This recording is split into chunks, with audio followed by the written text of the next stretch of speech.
पापा, ये है वो लड़का जिससे मैं शादी करना चाहती हूँ। पूरी दुनिया में तुझे यही लड़का मिला था, ये झाड़ू वाला। इस लड़के से मैं तेरी शादी करवाऊंगा। अरे बेटा, एक बार इसकी औकात तो देख लेती, ये बनेगा मेरे घर का दामाद।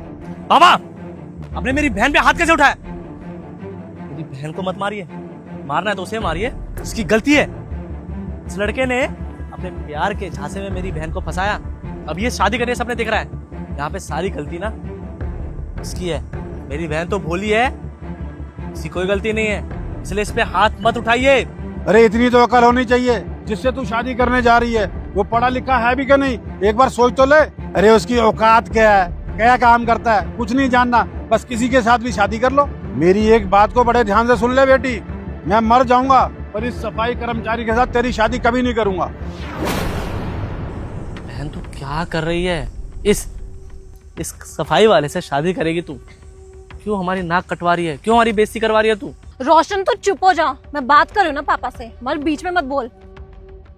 पापा, वो बहुत अच्छा लड़का, आप एक बार बात तो करके देखो।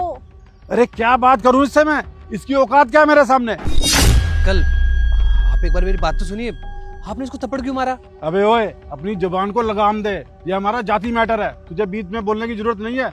अपनी औकात में रह, तेरी इतनी औकात नहीं है जो तू हम लोगों के बीच में बोले। अरे अंकल, आप ऐसे उल्टा क्यों बोल रहे हो?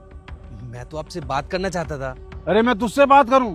अरे तेरी औकात ही क्या है? कितना कमाता होगा महीने में? 10,000, 15,000? अरे तुझसे ज्यादा मेरे नौकर कमाते होंगे। बड़ा आया बात करने वाला, और मैं तुझे अपने घर का दामाद बनाऊंगा। अरे भूल जा।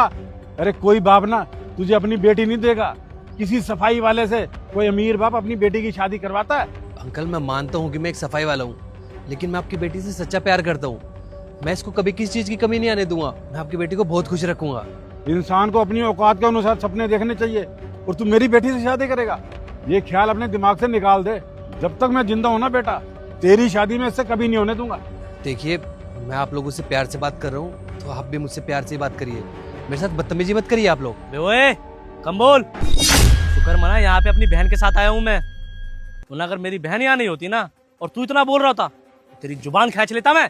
तुझे बदतमीजी तो मैं अच्छी तरह से सिखा दूंगा, अगर मेरी बेटी के आसपास भी दिख गया तो तेरे लिए अच्छा नहीं होगा। पापा, मैं शादी करूंगी तो सिर्फ धीरज से करूंगी और किसी से नहीं करूंगी। देख बेटा, इसका ख्याल अपने दिमाग से निकाल दे, तेरी शादी वहीं होगी जहाँ मैं चाहूंगा, और तू दोबारा अगर मेरी बेटी के आसपास दिख गया ना तो तेरे लिए अच्छा नहीं होगा। रोशन, इसे लेकर घर चल। तू घर चल। पापा, एक बार मेरी बात तो सुनो।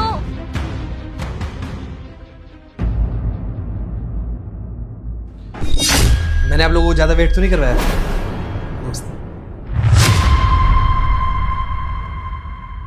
अबे तू यहाँ क्या कर रहा है, और तेरी इस कुर्सी पे बैठने की हिम्मत कैसे हुई? अंकल, मैंने आपको यहाँ पे बुलाया, मुझे आपसे कुछ बात करनी थी।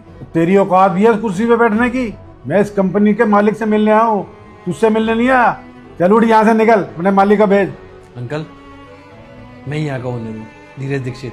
अबे ओए, हमें क्या पागल समझा भाई क्या तूने? कुछ दिनों पहले तू वहाँ सड़क पे झाड़ू लगा रहा था, सफाई वाला है तू, इतनी ही जल्दी इतनी बड़ी कंपनी का मालिक बन गया? अबे इतनी जल्दी तरक्की तो कोई नहीं करता जितनी जल्दी तू कर रहा है। एक सफाई वाले सीधा इतनी बड़ी कंपनी का मालिक, बेवकूफ समझा क्या हमें? हाँ, मैं वहाँ पे सफाई कर रहा था क्योंकि पीछे मेरा घर है और अपने घर के आसपास में सफाई रखना मेरे को पसंद है। काफ़ी दिन से सफाई वाले नहीं आ रहे थे तो मैंने खुद सफाई कर दी। हाँ, आप बोल सकते हो कि मैं सफाई वाला हूँ, लेकिन ये कंपनी भी मेरी है। अंकल, दरअसल बात क्या है ना, मैं काफ़ी टाइम विदेश में रहा हूँ और यहाँ के लोगों की ना सोच बड़ी छोटी है। वो साफ़ सफाई करने में ना अपने आप को छोटा समझते हैं, और बाहर के लोग अपने घर के आसपास की सफाई ना खुद ही करते हैं, वो चाहे वो कितना ही पैसे वाला क्यों ना हो। I am so sorry sir, मैं आपको बिना जाने उल्टा सीधा बोल गया, मुझे माफ़ कर दीजिए। अंकल, आप माफ़ी मत मांगिए, मैंने आपको यहाँ पे इसलिए बुलाया था क्योंकि मैं आपको ये बताना चाहता था कि मैं आपकी बेटी से बहुत प्यार करता हूँ, मैं उसको बहुत खुश रखूँगा। और आप भी तो यही चाहते थे ना कि आपकी बेटी की शादी किसी अच्छे घर में हो, तो आप अपनी बेटी की शादी मुझसे करवा दीजिए। किसी चीज़ की कमी नहीं है मेरे पास, बहुत खुश रहेगी मेरे साथ वो। बेटा, मैं अपनी गलती के लिए बहुत शर्मिंदा हूँ, और मैं अपने बेटे की तरफ से भी आपसे माफ़ी मांगता हूँ। मुझे नहीं पता था आप इतने अच्छे इंसान हो। अब देखो ना, हमने आपसे कितनी बदतमीजी से बात की, और एक आप हैं हमसे कितने प्यार से बात कर रहे हो। कोई बात नहीं अंकल, आप एक बाप हो, और बाप हमेशा अपने बच्चों के बारे में अच्छा ही सोचता है। अगर आपकी जगह मेरे पापा होते तो वो भी मेरे लिए अच्छा ही सोचते। अंकल, मैं आपके आगे हाथ जोड़ता हूँ, अगर कल को मेरे पास पैसा हो या ना हो, लेकिन जितना प्यार आप अपनी बेटी से करते हो ना, जितनी केयर उसकी करते हो, मैं भी उसको उतने ही प्यार से रखूंगा। सच में आप दामाद के रूप में मुझे स्वीकार हो। सुषमा ने बहुत अच्छा लड़का ढूंढा है। अब आप अपने मम्मी पापा को मुझसे कब मिलवा रहे हो? हमें उनसे जल्दी मिलवाओ, हम रिश्ते की बात आगे बढ़ाते हैं। जी अंकल जी, मैं आप लोगों के लिए कुछ मंगवाता हूँ।